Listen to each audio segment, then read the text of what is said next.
question referred to the phone? It started. You can answer it. Okay. Okay. Does anybody, you want to share about our 3 years of our chats? Well, Betty was actually quite a conversationalist. I mean, even as recently as I'd say 2 months ago, if you asked her anything about her childhood, her 20s or 30s, she seemed to remember them as if it were yesterday. And she would she'd tell stories about her dad, mostly about her dad. And she'd explain that her mom had suffered a terrible loss right before Betty was born. Betty had a sister who as a child passed away. And I always got, and Betty never met that child. And I always got the sense that the child was very young, but recently I looked up information on Betty using Ancestry.com, which has just a huge database, and found that her sister died, or maybe Robert, you may have sent me this. Her sister died at 7 years old. So that was just an unimaginable trauma. And apparently either Betty's mother was either pregnant or she got pregnant right after the 7-year-old sister died. She got pregnant with Betty. And so Betty was very close to her father, and she would just retell us over and over and over again how her dad had memorized. He was a mason. No, he's a mason. Yeah, he was a mason, and he memorized all the hierarchies of the Masons. And she'd say he did this for his 50th birthday, and how people were so amazed at his memory. But she was a great storyteller. I remember, I'm going to jump in. Betty and Dave came to, when I was teaching in Delano, came and presented a clarinet and a cello concert to our students. And it was just really special. And the kids just, at that time, Delano was their life. They didn't go into Minnetonka or Ridgedale where everybody commutes now. But at that time, a lot of them had not heard of a cello or a clarinet. How do you say that? But anyway, it was just really special, and their eyes just opened up as they played. So that's a fond memory of both of them together in what they love to do together. And I think she also traveled with her harp, because they came to visit my parents, and Uncle David had his clarinet and she had the harp, and they had a little concert with my son and daughter on the trumpet and the flute. So that was, fun. I didn't expect it to happen, but they just did something right on the spot. And I think the company that she worked for was a Wurlitzer for the pianos. One of my most favorite memories, Janny, was your wedding.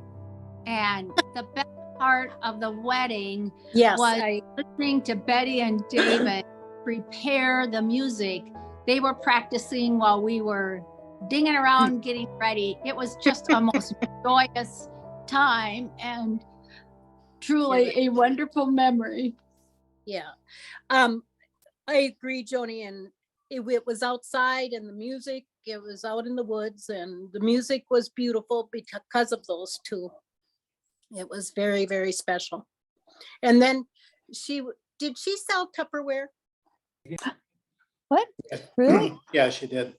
I thought so. I don't remember anyway, that. I had put on, your wish list was a lot of Tupperware, and she came after Frost with this plastic Tupperware rolling pin with ribbons on it, kind of like waving it. And that was a fun memory. But yes, I kind of remembered her selling Tupperware. So, thank you, Joni, for bringing that up too. Yeah. And I have lots of memories of Betty. Of course, I got to know her when I was 15 years old, and she married my dad.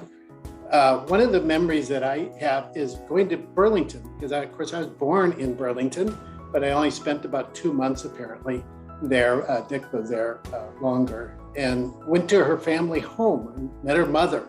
So her mother, I forget how old she was at the time, but they had this 3-story house that was just beautiful. overlooked Mississippi River in Burlington.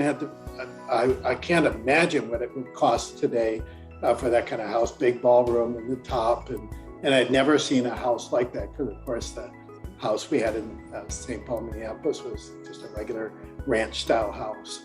So that was really interesting to meet her mother. Of course, didn't meet her father. And I don't remember meeting her brothers. Were they still alive, Dick? I can't remember. You're much older. They're quite a bit older than Betty, and they might not have been alive. Yeah. So apparently the funeral service in where her ashes will be delivered there, the plot is on that property, and the man that owns the funeral company now owns the home. Really? Okay. Yes. Wow. Yeah, Dick talked to them Wow. in the past few days.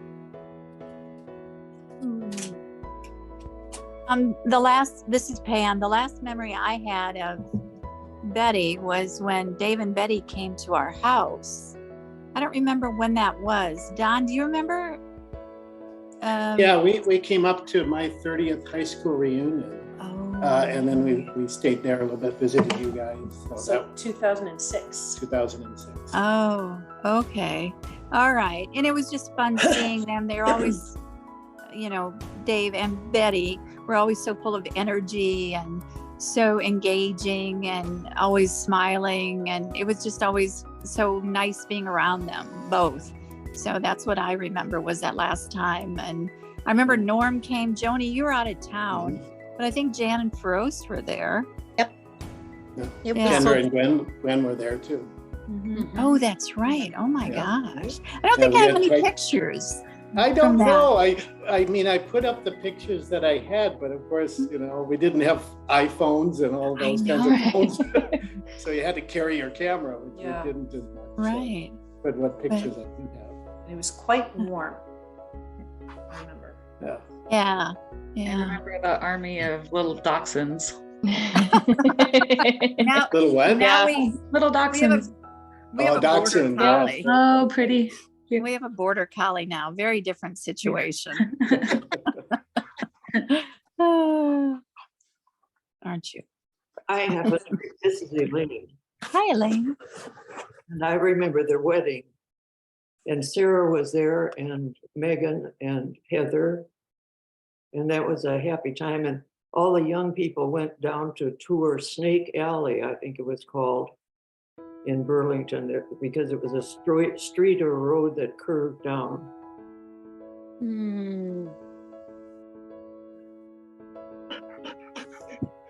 There's a dog. Wanting to share. Yeah. Well, Kendra and Gwen, do you remember when they came out to Hawaii? You were little, yeah. I have a picture of them out there, so I know they were there. Yeah, I have more memories of them in their house in Florida, and Yes. then in the retirement home. I remember Oma taught me and you how to set the table for the president. Yes. I I still remember. I Preparation. still remember. set the spoons and the forks if fancy Yes, company was coming Absolutely. for dinner. Just in case the president Oma. comes for dinner, that's what she would say. That's my memory of my visiting. Yeah. I don't remember that part of the president visit. Yes. Just in case. Yes, just in case. We have to Um, always be prepared. Yeah. She taught me how to play piano as well. Mhm. Uh-huh. Her and Opa. I have many memories of them singing together and playing together. Kendra, did it take? Do you still play the piano? I can play like one song. Yeah, I think it's the one song that Oma taught me. Yeah. At this point, I I wish remember I- we had a hand-me-down Wurlitzer piano that we had in the house, and I was teaching, I forget, Kendra and Gwen a little bit of piano. Because I can only sight read, I can't memorize. Mhm. Yeah.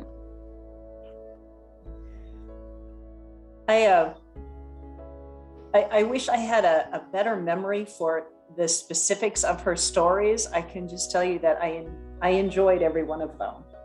I don't know. I love hearing people talk about as you say, you know, where they come from and what life was like and the people and their family. I just do. I remember seeing the pictures of that house she grew up in. It was absolutely beautiful. And yeah, I just enjoyed those. I also got a real kick out of her relationship with, you know, your dad, your grandfather. And he would tell his funny puns, and he'd get set up to tell his story. And then she'd be in the chair next to him, she'd roll her eyes, oh, here it comes, you know, because she'd heard it before. But I thought they had a great relationship that way. Yeah, remember when he told the joke about, he said, you know how I'm gonna die? And he said, You got to do it in his voice. yeah, you know how I'm gonna die? And he would just holler it out. People were having a conversation. He just interrupted the conversation with his, you know, with his story, right? Just, you know how I'm gonna die? And someone said, no, how are you gonna die? And he goes, 35-year-old man is gonna kill me. Why? Because I seduced his wife. And then she would just, she had a great, obviously, you know, it didn't offend her in any way. She had a great tolerance of that. It was pretty fun. Mm-hmm. Yeah. What year was she born? I don't remember. How old was she? 24. Oh, she was 24. Almost Like 100. Yeah. She was 98. In March of two, Oh. in March she would be 99. Oh, wow. that was the year Dad was born, 24. Yeah, they were a good pair in how they drove as they got down to Florida. So they both had kind of bad eyes. One had a good right eye and one had a good left eye. Oh my God. Yes, I remember. They were basically two drivers, one at the wheel with the gas pedal and the other on the right side, making sure you could turn and all that. But they were able, that allowed them to drive quite a long time. That's right. And They travels. they lived well outside of Punta Gorda, so they actually had to do some driving, and I remember that. So Dad, I didn't know Betty had a bad eye, but I know Dad couldn't see from one side, and so he would have to rely on her to drive. Yeah. To see. I do the same thing. I see perfectly, but I get a lot of help. I was going to say, So do I. I remember the moment my dad and Sharon and I, we had gone to visit them, and we had been there for a couple days already, and they were, you know, driving us around in their van. And somehow it came up as we were walking to the van. Sharon was like, wait, what? Are you serious? I know. Hang on. I'm still here. Yeah, I have a question. We too experienced the traveling harp and clarinet, and they ended up in Texas and came to our house and gave us a private concert. But I couldn't remember why in the world were they in Texas. And then I vaguely remember, I think Betty played with the Dallas Symphony. Is that right? Yeah, well, she certainly lived in Dallas for quite a while. And then we were living in just outside Dallas for a couple of years. We never got down there to Austin where you guys were, but maybe they came to visit us and went to see you. I don't know. This was in the early 80s, maybe, because our kids were early 80s. Okay. I'm guessing because the neighbors came over who were enjoyed singing for sure. And our girls, I'm pretty sure were grade school, so I'm thinking it was early 80s that it could have been. Yeah, she worked for Wurlitzer, I know, in just north of Dallas. But like Erin said, she had a harp. I mean, I can't remember how they transported that harp, but anyway, it was really fun to have our private concert too. Yeah, we had a sloped driveway, and getting down was no problem. But getting the damn thing back was Yeah, no, they had purchased motorhomes specifically so the harp would fit somewhere, and then they got a van, and it was always, at least at that time, purchased with that in mind, so they could lay the harp down and then be basically a traveling band. Yeah. So one of my favorite memories of both Dad and Betty was in their 80s. He was in his 80s and probably she was close. We would go and visit them at their house in Punta Gorda, and they had a, you know, a dining room table, and Dad was kind of a nappy dresser, and he'd have a little sports coat on and a tie, and Betty would be dressed up, and they'd have a table full of colleagues, all about the same age, like retired insurance adjusters and, you know, professionals.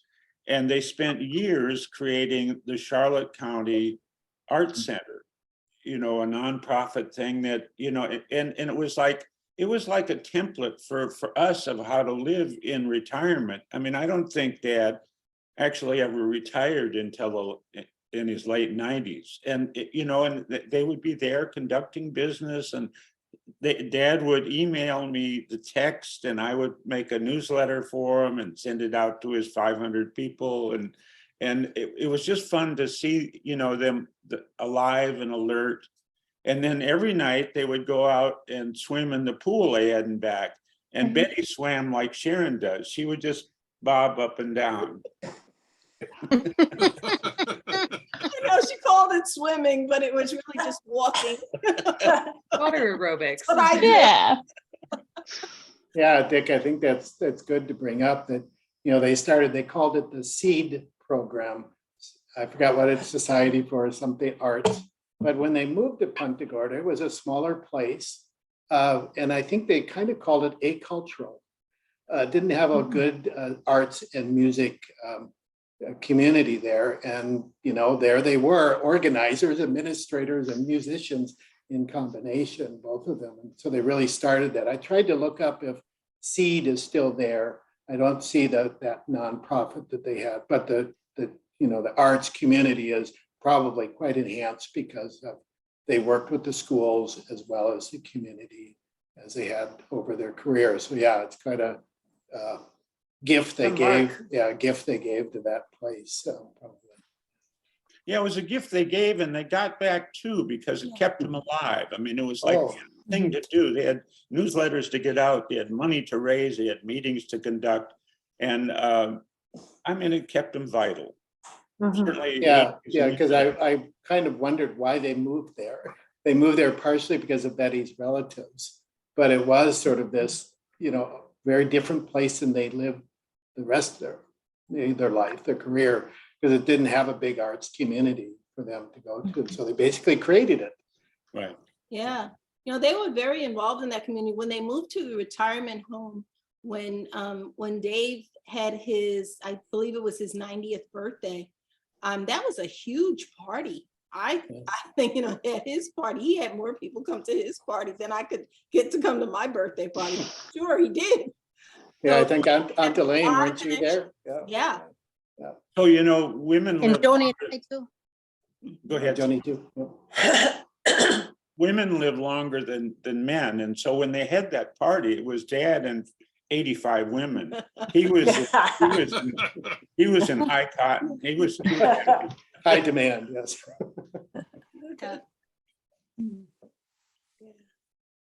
You guys, a fun memory for our family, and unfortunately it was because of a tragedy in their community. They had the hurricane, and at the moment I'm forgetting the name of it, but their home was without electricity for quite a while, and they'd been staying, I believe, in hotels, and just decided they had to leave Florida. So they came to be with us. And what I loved so much was they'd be chatting, and then all of a sudden they both start out and they'd be singing together, and it was just joyous to have them at our house. Oh, how nice. This is Elaine. I think they moved to Florida for several reasons. Betty had a cousin named Sam that had owned a orange grove. Uh-huh. And there also one time we had an uncle that lived to be 108. And David asked him, how did he live that long? I think at his 90th birthday celebration. And Uncle Bert said, well, you would need to thin your blood, move south, and marry a rich widow with a bad cough. The moving south, I don't know about the widow with a rich bad cough, but that was his advice for longevity. I remember meeting Uncle Bert when he was 105. Yeah, and he had just finally stopped taking the wet laundry from the laundromat back to their house to hang dry. talking about But yeah, I Uncle think that Bert. was part of it too. Yeah, they lived where? Somewhere in Florida nearby. I can't remember. Uncle was he Bert, driving I remember one morning at work, I opened up the paper and there was a picture of an old man blowing candles out on his birthday cake with a hairdryer. That went. And I looked at the picture, I said, I know that guy. I read the story and that picture made the AP wire. So it was in every paper in the United States. Yep. Oh, Wow. at what age I was that? remember seeing I that think too. I've got it somewhere. I'll send it to Sharon, my genealogy buddy, and she can send it out to everybody. I'll find it. Okay, great. that'd be great. It was wonderful because I recognized it too. And oh my goodness. And I was in Delano at the time and I saw it in the paper. Yeah. So, You guys, and actually, I know we want to talk about Aunt Betty and Uncle David, but I think my dad's wish to live to be 100 was based on Uncle Bert's ability to sustain life, be vital for so long. And Uncle Bert would write to our grandma, Maud, Alice Maud, I think weekly. And I think he outlived 3 wives. Oh, Yes, I think so. wow. She said, And I won't tell you the story about the third one. Oh, Well, now you have to. well, now No. Don't do that. Well, you have to Well- send us some documentation. I think she was a virgin, and his biggest thing was I deflowered a 70-year-old virgin. Okay. That's He something was put a on character. on a tombstone. That was on the tombstone. He used to brag about that. All right, that's all I can tell you. So this would be. He was a charmer. The thought that comes to me is, we're gathered here because Betty passed. But that doesn't have to be the only reason we do this. I mean, we ought to get together every once in a while for whatever the cause is. just to Well, check. The I thing that think that's a great idea, Dick. Yeah. the thing that struck me is I remember my cousins when we were much younger, and now we're a bunch of old people. Yeah, who got old over there? Speak for How did that yourself. happen? Ah, Well, Joni and I are the oldest cousins. Yes.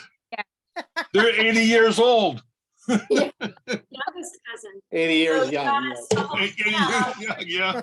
oh, Sarah, yeah. Fun. No, she's a different generation than the others. Yeah, and Sarah, I think you're the youngest. Well, I just said that because when you were visiting this Yes. fall, it reminded me of that, and we're bookends. Yeah. yes, there you True. go. I always thought of us as cousins as like Jeannie and Joni and Bob and Dick was like, and my brother as one generation or one group. And then I was the oldest of the next group Yeah. because of the age difference. Yep. Yeah, there Kind was of a little gap. Two layers. Yeah, 2 layers. But think of our grandma who had the joy of giving birth to 5 excellent, outstanding citizens of this world. And she was already 32, I think, when my dad was born. And wasn't my dad 16 when our Auntie Elaine was born? He was 44. She was 44. She was 44. Mhm. Yep. Wow. Wow. And I'm one of those outstanding citizens you just talked about. Of course. Yes, Elaine. Ah, And they weren't little babies either. No. no.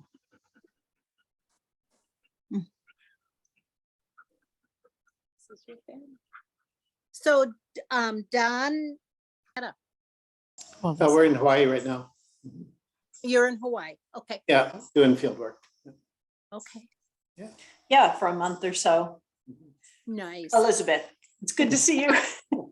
Don't worry about You it. know, they talk about senior moments, and that was a real big one because I No. I have I'm them all so the sorry. time. You know, you got the Jan, the Joan, you know. Oh, the 3 J's, Jean, Joan, Oh, Jim, yeah. and Billy Jim. I guess name tags would be helpful. Well, we can No, see sorry, on the screen, you Elizabeth, it got was your name, yeah, so. Yeah, you just have to read your screen. And Oh, this is Well, yeah, you gotta add. Yeah, I was gonna oh, say, I gotta yours just do says something. Dawn, so. I know. Yeah. Oh, now, Yeah. oh, I see Kendra down there. Yep. Bill or Phil? I didn't even notice that. No, who's his father? Robert. Oh, Bert. No, Robert. Elizabeth is quizzing me about all the. I Trying to put am. everybody together. So, I know the so Bob, she's trying to say, who's your dad? Your dad is Robert. Robert, and then there's Bill Yeah, and Bill. Phil. And Phil. And I met Uncle Phil. Yes, at Penn. Yes. And Phil is Pam's father? Yeah. Yes. Yeah. Yes. And there's Joel. Is that right? Yeah. Yeah. Okay, thank you. You're welcome. She gave me all the genealogy quiz. I'll fill her in. Well, I sort of feel like we're on Hollywood Squares or something with all our boxes. No, we need you all. Yeah, It's called Jeopardy. So Bobby sent us an article that I guess I remember my dad saying this, but it was about Betty, that she was the president of the Iowa NAACP in 1955, right about the time that she was teaching me piano. Wow. Really shocking to me because I talked to her once a week for 3 years and that never came up. And she remembered a lot from those days. Yeah. Wow. Find that out like the day after she passed away. Oh. Impressive. Yeah.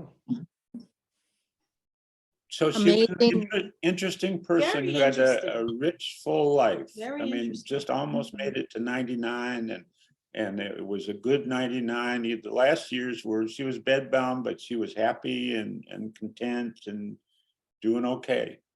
That's good.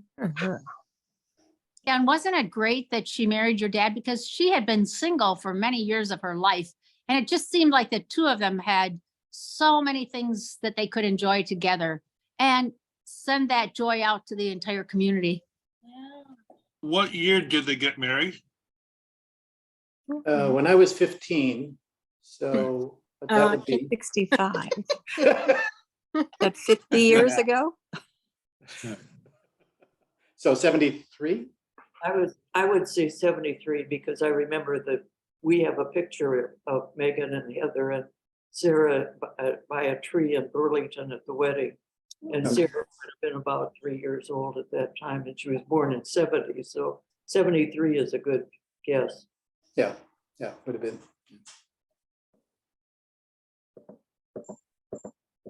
You know, it would be real fun, and we don't maybe have to do it today, but use Dick's idea of catching up again sometime, but it'd be fun to hear about the research that Elizabeth and Don are doing and the work that you guys are doing out in California and what the girls are all doing. And it would just be fun to know what everybody's up to or what the things that they are looking forward to doing. Yeah, I think if we like set up some kind of regular time and just whoever can join and make sure it fits people's schedule, Sundays, or some people work on Sundays, so could be other days. I enjoyed How frequently would people like to do that?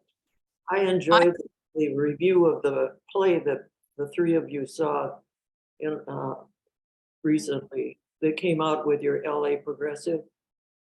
You like that? Okay, good. Yeah, cool. Which one? That was interesting.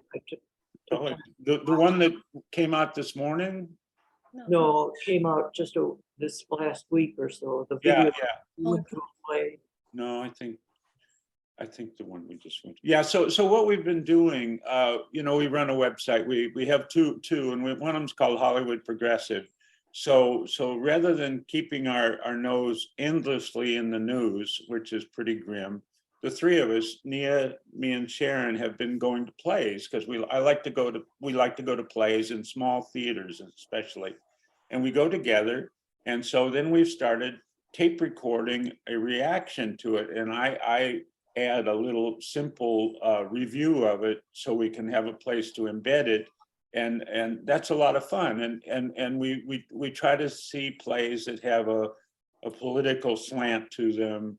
The most recent one was called Homefront, about a returning World War II GI, a black GI, who on VJ Day meets a white widow. They get married thinking life is all different. And then the play is about how life is not so different.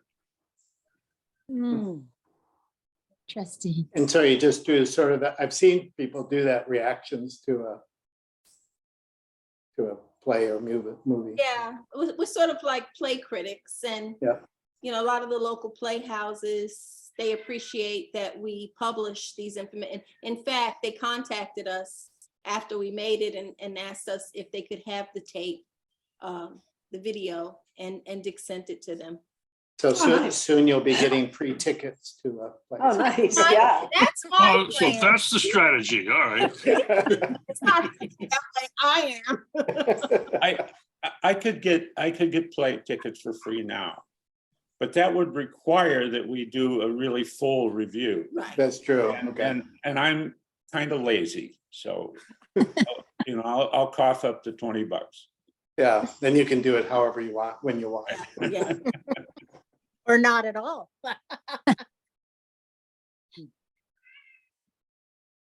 Who has a Well, kid? so my question is, how often would just folks think they would like to get together like this?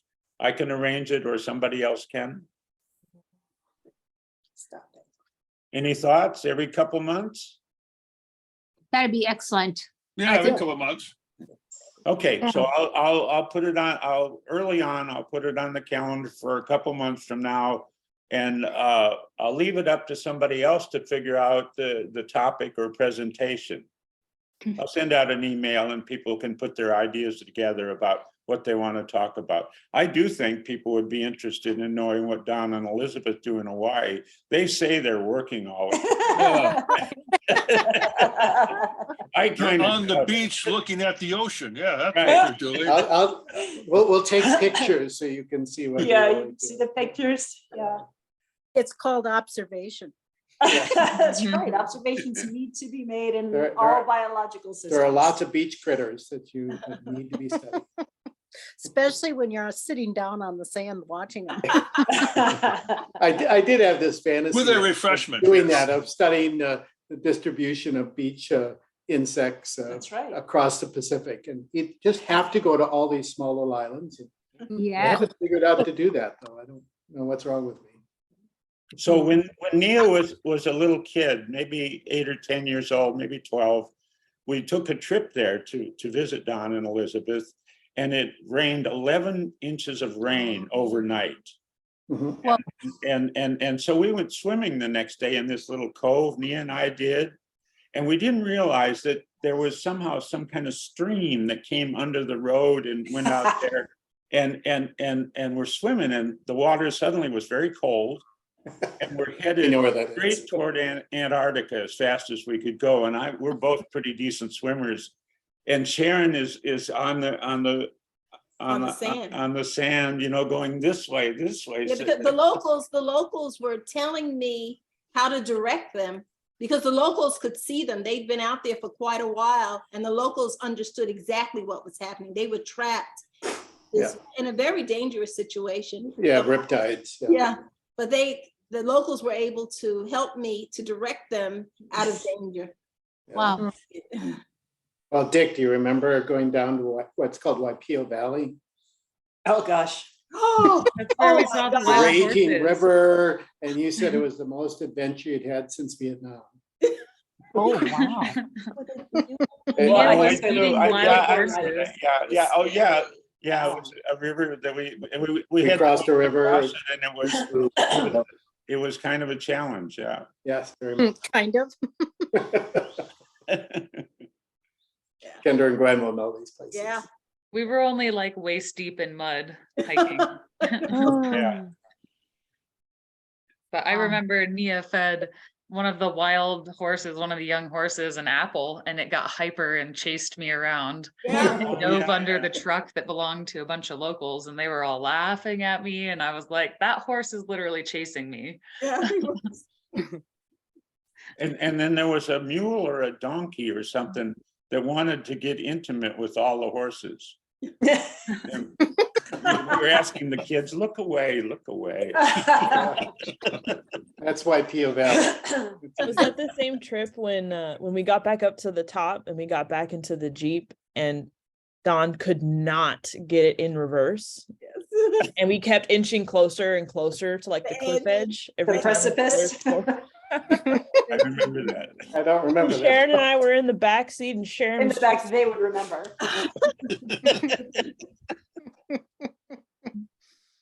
It's a good trip. That's a good trip. Good memories. So you guys, has Mauna Kea quit doing everything? They don't report it anymore on the Geological Survey. We get stuff regularly on Kilauea, but not, Yeah, Mauna Loa has stopped. Kilauea is doing a little bit of bubbling. just bubbling, yeah. Yeah, so we've missed it, but Gwen was here when it was flowing. So Gwen, you got to go and see Yeah. it in person. It was very cool. We just stopped on the side of a road, the Saddle Road that crosses the island. And just kind of, it was a whole long line of cars, and we got to see it just a few miles away. Did not hike out to do it, to see it very close, but yeah, it was very cool. Got some cool pictures. Yeah, but I'm very glad it stopped where it did and didn't cross that road, because that would have been a big problem for the island if it did. So we got lucky there. Yeah. We were on the Big Island in 2018 when Mauna Kea was born. In fact, we went out to the visitors park. Kilauea. Kilauea, I'm sorry. We went to the visitors park in the morning, and it was bubbling around and smoking a little bit. And then that afternoon they closed it. And the next day on TV, it had blown, and there were some good sized boulders right where we had been parking our cars. And we remember we were concerned about getting off the island because they were closing the airport because of the bog was drifting north towards, we were over at Kona, I think. Yes. And we were just holding around. We left late at night, and I don't know if they closed the airport the next day or not, but it was thrilling because what was the community in Southeast? They got destroyed because the lava was running through the streets. But that was our close experience with the volcanoes there. Yeah, there was quite a fissure outbreak kind of away from the main volcano back then, and it destroyed some neighborhoods and lots of houses in this area that nobody should have ever built, because it's well known that it's going to go again in that area. Yeah, so these people had no insurance on their homes, right? The banks won't back them up. So my understanding is it's a total loss. Of course, I think the government came in and helped some. Tried to help some, but yeah. These stories make Hawaii sound like a very dangerous place, which I know it can be. Well, if you don't know what you're doing. It can be to water the volcano, it's true.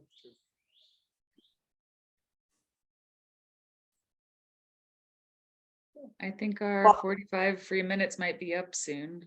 Well, I wanted to say thanks for doing this, for arranging this, Dick, and it's nice to see everybody and meet a few new people, and it's nice to be part of a family that gets together. Yeah. It really is, and it's really nice to see, some of you I haven't seen in several years now. Yeah, it's really nice to see you. Yeah. Sure is, Elizabeth. I couldn't resist. With Uncle Dave, I was always on puns. He was my pun mate. I mean, we could go for hours, and I've never found anyone that I can lip off to, or lip with, like I did with Uncle Dave.